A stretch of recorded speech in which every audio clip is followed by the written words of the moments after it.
Hindi ka na maglibre kasi 20% palagi yan. Pero technically, no, actually panganay nila ako eh. Pero thank you for all those years. Happy birthday! Next, we have Tito Arnel. Tito Arnel Carlos. Ano, nabudol ba kayo? Happy birthday, Tol. Job well done. Ate Ann, happy birthday.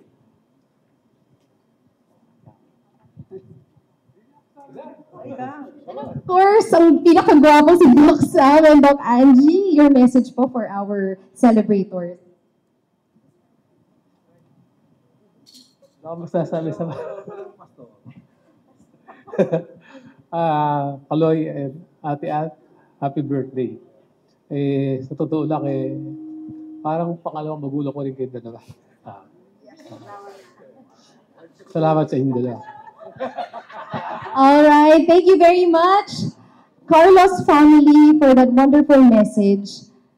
Alright, let's have a family picture all together.